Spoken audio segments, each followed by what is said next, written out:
नमस्कार। इस खास कार्यक्रम में आपका स्वागत है। स्टूडियो में मैं रश्मि भूया शर्मा। धरती पर अलग अलग प्रकार से जीवन का विकास हुआ है, जो मानव के अस्तित्व में आने के साथ ही उसकी आवश्यकताओं को पूरा करता रहा है और आज भी कर रहा है। प्रकृति में अनेक प्रकार के जीव जंतु हैं जो पारिस्थितिक तंत्र के अनुरूप विकसित हुए हैं और उनका जीवन तब तक सामान्य रूप से चलता रहता है जब तक पर्यावरण अनुकूल रहता है। लेकिन मनुष्य ने विकास के क्रम में न केवल पारिस्थितिक तंत्र को बिगाड़ा है, बल्कि वन्य जीवों के अस्तित्व का संकट खड़ा कर दिया है।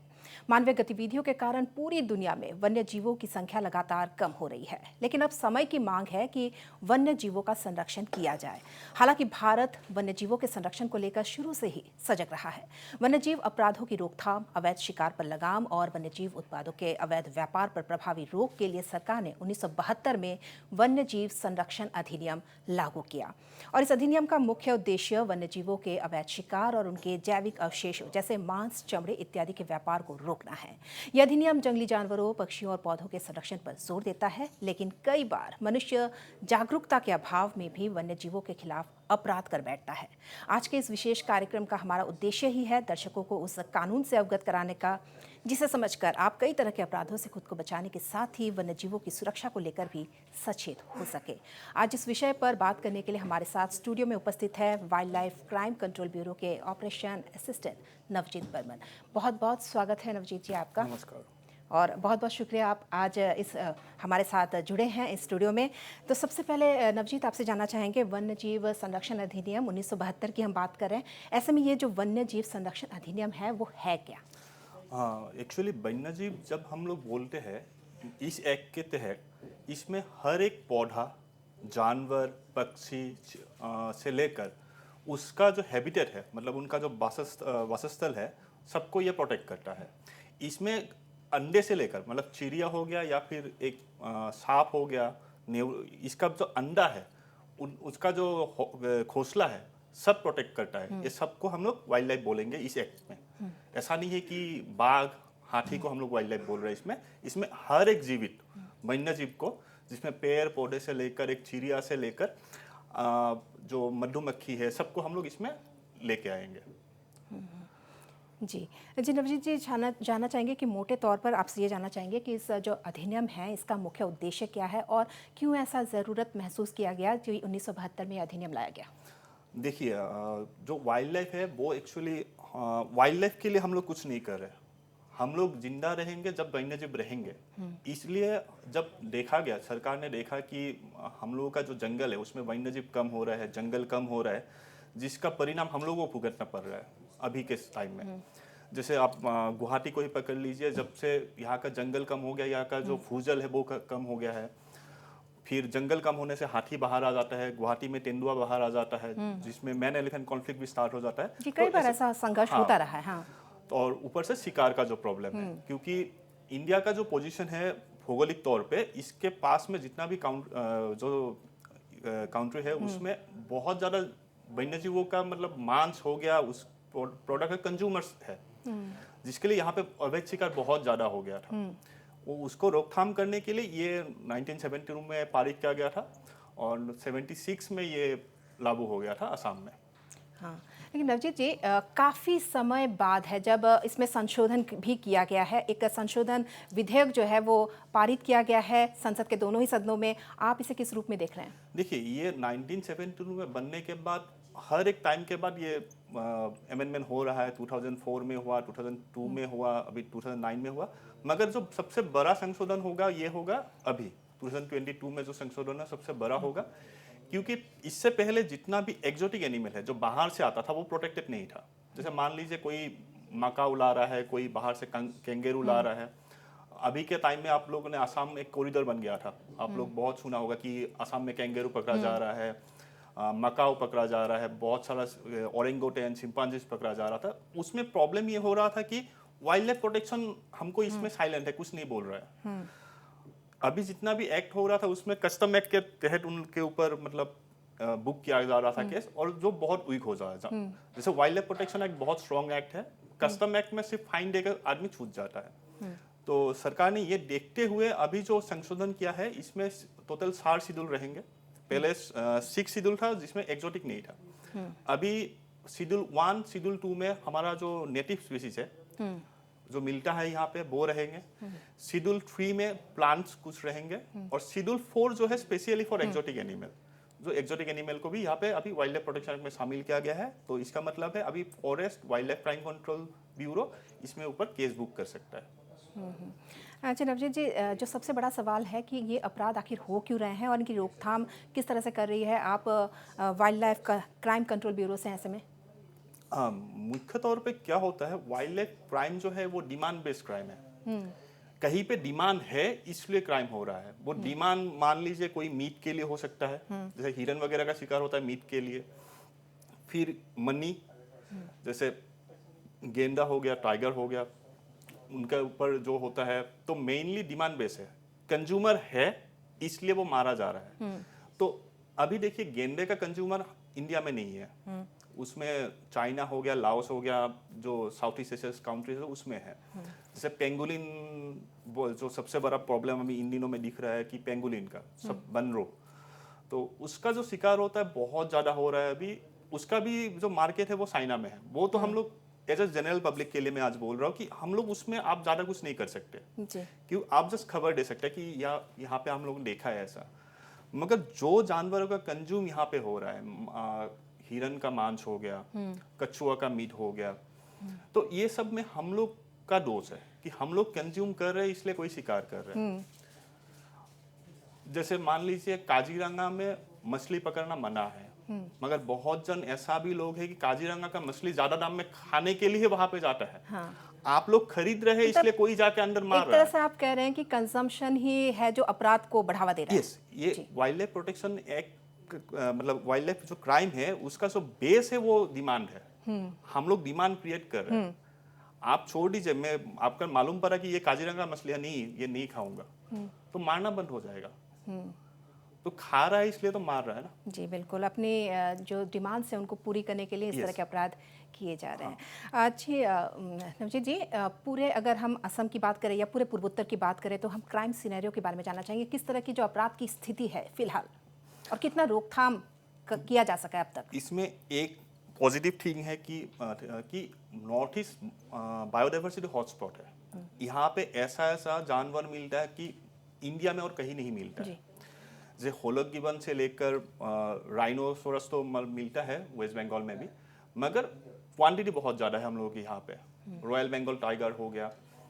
फिर तो इसमें एक प्रॉब्लम ये हो गया, मैं थोड़ा देर पहले बोला कि नॉर्थ ईस्ट का जो बाउंड्री है वो जो काउंट्री से जो देश से भरा हुआ है सब कंज्यूम करता है ये सब, खास करके चाइनीज ट्रेडिशनल मेडिसिन। मतलब थोड़ा सा बोल लेता हूँ, जैसे आयुर्वेद होता है, आयुर्वेद जैसे डेवलप हुआ था वो हम लोग पेड़ का जड़ी बूटी ये सब में बिलीव करते थे, और चाइना में जो ट्रेडिशनल मेडिसिन डेवलप हुआ वो जानवरों के हड्डी बाल ये सब में डेवलप हुआ। तो अभी भी चाइना, म्यांमार, वियतनाम ये सब में अभी भी ये है कि ये जानवर का ये मीट खाने से ये होगा, ये प्रोडक्ट यूज करने से ये होगा, तो बहुत ज्यादा डिमांड क्रिएट होता है। और नॉर्थ ईस्ट में वो जानवर मिलता भी है। जैसे मान लीजिए राइनो का जो सींग है, फिर थोड़ा देर पहले बोला मैंने ये आपका पेंगुलिन का जो स्केल है, फिर बियर का बाइल जो है, ये सब का डिमांड वो लोग क्रिएट कर रहे हैं। तो इसलिए क्या हो रहा है, यहाँ पे शिकार हो रहा है। तो ये भौगोलिक जो हम लोगों का स्थिति है, एक भौगोलिक स्थिति के हिसाब से ये भी है कि हम लोग बायोडाइवर्सिटी हॉटस्पॉट है, हम लोग यहाँ पे जानवर है इसलिए तो मार रहा है। हाँ। अगर नहीं होता तो मार भी नहीं पाता। कहीं ना कहीं अंतर्राष्ट्रीय सीमा से जो जिस तरह का अवैध व्यापार होता है, हाँ, उसको ये बढ़ावा दे रहा है। हाँ, ये बढ़ावा दे रहा है, और जानवर है वो भी एक है। अगर जानवर नहीं होता तो नहीं कर पाता। जी बिल्कुल बिल्कुल। अच्छा, एक बात और जानना चाहूँगी, आप हमारे दर्शकों के लिए बताएं कि वो कौन कौन सी परिस्थितियां हैं जिसमें वन्य जीवों के प्रति अपराध माना जाता है। हालांकि हमें कई बार पता नहीं होता है, कोई भी जानवर हमें अगर घायल अवस्था में मिलता है या किसी और अवस्था में मिलता है और हम उसे घर में रख लेते हैं बिना किसी जानकारी के कि इसे रखना अवैध है, हम उसकी मरहम पट्टी भी कर देते हैं। देखिए, एक तो है गुड फेथ, आप गुड फेथ में कुछ कर रहे हैं वो एक अलग चीज होता है, उसमें कोई एजेंसी आपके ऊपर केस भी नहीं डालेंगे। हालांकि अगर इस एक्ट के हिसाब से आप देखेंगे, हंटिंग का जो डेफिनेशन दिया गया है, इसी मारने के हंटिंग नहीं बोला गया है। इसमें एक जानवर को मारने की कोशिश करना, पॉइजन देने की कोशिश करने से लेकर आपको उसको खाना खिलाना भी एक हंटिंग है।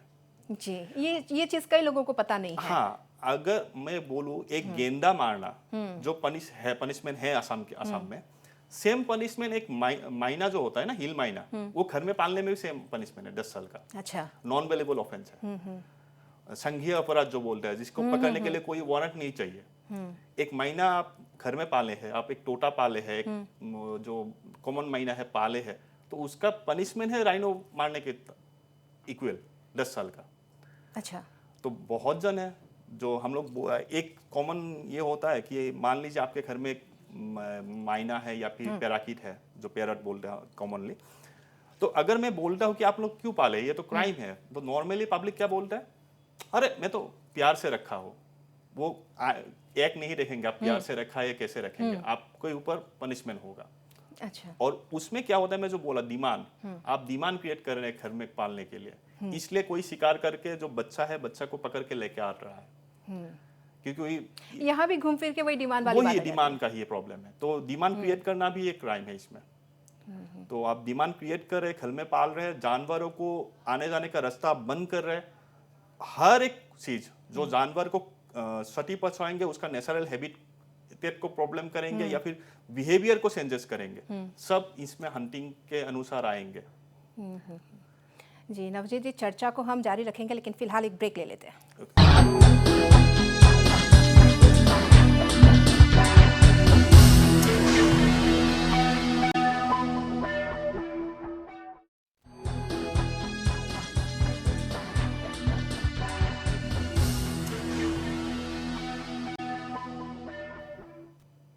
आज हम बात कर रहे हैं वन्य जीव संरक्षण अधिनियम 1972 की, और हमारे साथ स्टूडियो में मौजूद है wild life crime control bureau के ऑपरेशन असिस्टेंट नवजीत बर्मन जी। नवजीत बर्मन, हम लगातार चर्चा कर रहे हैं कि किस तरह से अपराध को कंट्रोल किया जा सकता है, जागरूकता किस तरह से फैलाई जाए, लेकिन एक चीज़ यहाँ पे ये भी जानना चाहेंगे, जिस अधिनियम की हम बात कर रहे हैं उसके तहत फॉरेस्ट डिपार्टमेंट को कितनी बड़ी शक्ति मिली हुई है?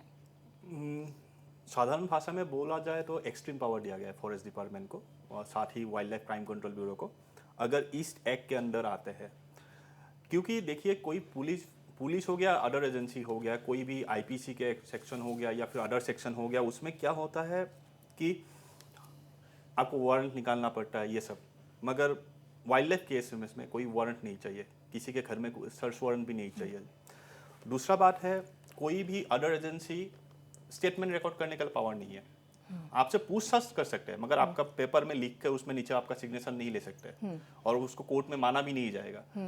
मगर wild life crime control bureau का असिस्टेंट डायरेक्टर और उनके ऊपर का जो ऑफिसर है, या फिर असम फॉरेस्ट या फिर कोई भी स्टेट फॉरेस्ट का जो भी ऑफिसर है, उसमें एसीएफ और उनका एबोव जो ऑफिसर है, वो लोग स्टेटमेंट तक रिकॉर्ड कर सकता है, जो कोर्ट में प्रोड्यूस कर सकता है। इसका मतलब वो मानेगा कोर्ट कि ये जो लिखा है वो सही है। तो वो एक एक्सट्रीम पावर होता है नॉर्मली, हम अगर बोले तो इसलिए देखिए कि एक्चुअली प्रॉब्लम ये हो जाता है कि जो फॉरेस्ट डिपार्टमेंट है, उनका बहुत सारे लोगों को क्या है, इस एक्ट के ऊपर जो ट्रेनिंग होना चाहिए। अभी जो नया ऑफिसर्स आ रहा है बहुत अच्छा है, उन लोग बहुत अच्छा ज्ञान नॉलेज है इस एक्ट के ऊपर, मगर जो पुराना स्टाफ है उनको भी ट्रेनिंग की जरूरत है। तो कहीं ना कहीं वो जागरूकता उनमें भी जरूरी है। यस, बहुत ज्यादा। जैसे आप आसाम में तो बहुत अच्छा हो गया अभी, मगर अभी नॉर्थ ईस्ट का जितना भी अदर स्टेट है, वो लोग ये पूछता है कि हम लोग बिना वारंट के उनको पकड़ेंगे कैसे, जबकि लिखा हुआ है उसमें कि वारंट नहीं चाहिए। अधिकारों के बारे में जानकारी नहीं है। हाँ, अपने अधिकारों के ऊपर जानकारी नहीं है। अगर ये जितना अधिकार फॉरेस्ट डिपार्टमेंट के एक पर्सनल को, जैसे इसमें लिखा गया है कि पुलिस का एक सब इंस्पेक्टर होना चाहिए या फिर इनको अबव इस एक्ट में अरेस्ट करने के लिए, मगर फॉरेस्ट का एक गार्ड भी अरेस्ट कर सकता है आपको। अच्छा।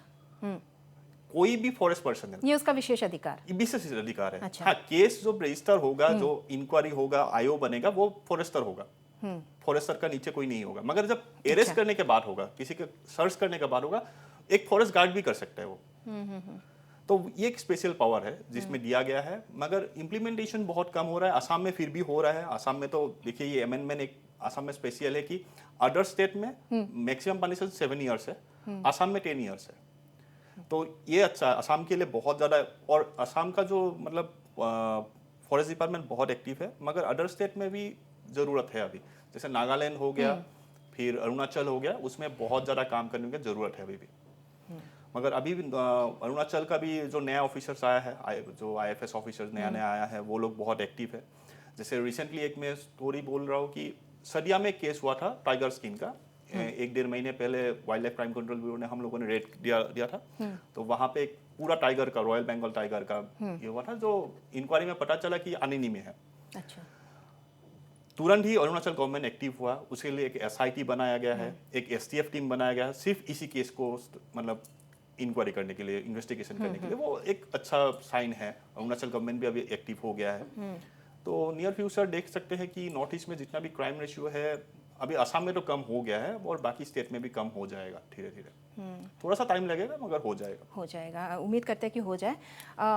नवजीत जी, हैबिटेट्स को लेकर मतलब किस अगर हैबिटेट्स जैसे जो मानव है वो हमेशा विकासशील कार्य करता है, ऐसे में उसकी जो गतिविधियां है कई बार वन्य जीवों को, साथ ही उनके जो आवास है उनको भी नुकसान पहुंचाता है, और इस तरह के जो उनके आवास को नुकसान पहुंचाया जाता है जो एक अपराध है, तो उसमें आप लोग किस तरह से एक्शन लेते हैं? इसमें देखिए सेक्शन 27 हो गया, जिसमें बोल रहा है कि सेंचुरी में आप विदाउट परमिशन नहीं जा सकते। उसको आप वायलेट करेंगे तो आपको पनिशमेंट होगा। सेक्शन 29 बोल रहा है डिस्ट्रक्शन नहीं कर सकते। फिर सेक्शन 30 बोल रहा है आप फायर सब्सटेंस आप जंगल के अंदर नहीं ले जा सकते। 31 बोल रहा है अभी वेपन नहीं ले जा सकते। इसमें मैं दो बात बोल देता हूँ। एक है जब बोल रहा है कि आप कोई भी इंजुरियस सब्सटेंस नहीं ले सकते, इसका मतलब है आप ब्लीचिंग पाउडर भी जंगल के अंदर नहीं ले जा सकते, क्योंकि उससे कोई जानवर या फिर जो बैक्टीरिया है, माइक्रो ऑर्गन है, उसको आप क्षति पहुंचा सकते हैं। ये बहुत जानने की बात है क्योंकि खास तौर से इसमें हम लोगों को पता ही नहीं होता है। हाँ। एक मैं अभी रिकॉल नहीं कर पा रहा हूँ कौन सा फर्डिक था, एक हाईकोर्ट का फर्डिक है जिसमें एक बंदे के पास ब्लीचिंग पाउडर था सेंचुरी के अंदर, उसको पनिशमेंट हुआ है। फायर सब्सटेंस आप लेके नहीं जा सकते, इसका मतलब एक मास लाइटर भी आप जंगल के अंदर नहीं ले सकते विदाउट परमिशन, क्योंकि इस एक्ट में एक बात बोला गया कि आपको करना नहीं है, करने की कोशिश करना भी क्राइम है। ये हर एक जहां पे भी मैं बोल रहा हूं ना कि ऐसा नहीं कि आपको मारने के थिंक करना भी एक पनिशमेंट है। तो सोचना भी एक गुनाह है। हाँ, अगर सोच तो हम लोग ये कर सकते, क्योंकि ये लिखा है कि कोशिश करना। तो इसमें आप लिखा हुआ है कि आप जंगल को जला नहीं सकते, जलाने की कोशिश नहीं कर सकते। अब मैस लेके जंगल में जा क्यों रहे थे? लोगों को इस बात की जानकारी होना बहुत जरूरी है। हाँ, हाँ। अगर कोई फॉरेस्ट ऑफिसर आपके ऊपर मतलब ये है कि आपको जेल में डालना ही है, किसी भी बात को आपको डाल सकता है। सेक्शन 31 बोल रहे हैं आप वेपन के साथ जंगल के अंदर नहीं ले जा सकते। आप अभी नॉर्मल पीपल क्या सोचते, वेपन मतलब बंदूक। हाँ, वेपन मतलब हमारे लिए तो बंदूक है और मैक्सिमम सोचेगा कोई दाव, धनुष, ये सब। मगर सुप्रीम कोर्ट ने इसमें बोला है एनी इंस्ट्रूमेंट जिससे जानवरों को मारा जा सकता है या फिर क्षति ये आपका नुकसान पहुंचा जा सकता है। ये मतलब एक स्टिक, बेम्बू स्टिक, आप उसमें सांप मार सकते हैं, तो वो भी वेपन के हिसाब से माना जाएगा इस एक्ट में। मतलब एक आप बेम्बू स्टिक लेकर भी विदाउट परमिशन फॉरेस्ट का आप जंगल के अंदर नहीं जा सकते प्रोटेक्टेड एरिया में। अच्छा, तो वो भी एक क्राइम है। अच्छा, ये सब क्राइम तो लोगों के मतलब डिक्शनरी में नहीं है कि उनको पता ही नहीं होता है कि हम क्राइम कर रहे हैं, जबकि ऐसा क्राइम होता है। हाँ। अच्छा, तो ये अधिनियम कहीं ना कहीं लोगों के लिए जानना बहुत ज़रूरी है। बहुत जरूरी है। जी नवजीत जी, वाइल्ड लाइफ क्राइम जो कंट्रोल ब्यूरो है, तो वो क्या पेड़ पौधों के संरक्षण को लेकर, जब उन पेड़ पौधों के को जो नुकसान पहुंचाया जाता है, अभ्यारण्य में हो कहीं पे भी हो, तो उसमें एक्शन किस तरह का होता है, और क्या आप लोगों की तरफ से किसी जागरूकता कार्यक्रम वगैरह का क्या कुछ है ऐसा? हाँ, एक तो जो अवेयरनेस प्रोग्राम है हम लोगों का मैंडेट में भी है, अदर्स एजेंसी को ट्रेनिंग देना और पब्लिक के बीच में अवेयरनेस देना। और हम लोग हर साल 10-15 ऐसे अवेयरनेस करते हैं, खास करके जो फ्रिंज विलेजेस है जंगल का, जैसे मानस हो गया, काजीरंगा हो गया, फिर और पूरा नॉर्थ ईस्ट एक्चुअली हम लोग देखते हैं गुवाहाटी ऑफिस से, तो हर जगह पे होता है। उसके अलावा जो आप बोल रहे पेड़ पौधों का जो संरक्षण का बात है, उसमें जो सेक्शन बोला वाइल्ड लाइफ सेंचुरी या फिर जितना भी है, उसमें हम लोग एक्शन ले सकते हैं। इसके अलावा जो भी होगा वो स्टेट फॉरेस्ट देखेगा। मगर मैं आपको स्टार्टिंग में बोला था कि टोटल 6 शेड्यूल है, उसमें शेड्यूल 1, 2, 3, 4 में एनिमल आता है, शेड्यूल 5 में फर्मिन आता है और शेड्यूल 6 एनिमल प्लांट में आता है। तो प्लांट कुछ लिखा हुआ है उसमें, जैसे रेड भंडा हो गया, ब्लू भंडा हो गया, लेडी स्लीपर हो गया, कूट हो गया, ये सब टोटल जो मतलब लिखा हुआ है शेड्यूल में, वो अगर उसमें कुछ क्राइम होता है तब WCC भी उसमें इंटरफेयर करता है। जी नवजीत जी, काफ़ी अहम चर्चा हम कर रहे थे, लेकिन समय की कमी है यहाँ पे। बहुत बहुत धन्यवाद आपका, आप स्टूडियो में आए, बेशकीमती वक्त आपने हमें दिया। तो हम आशा करते हैं कि वन्य जीवों के संरक्षण को लेकर बनाए गए अधिनियम पर काफ़ी जानकारी आज इस चर्चा के जरिए आप तक पहुँचाने में हम कामयाब हुए हैं। जागरूकता फैलाने की यह मुहिम हमारी जारी रहेगी, लेकिन फिलहाल के लिए बस इतना ही। धन्यवाद।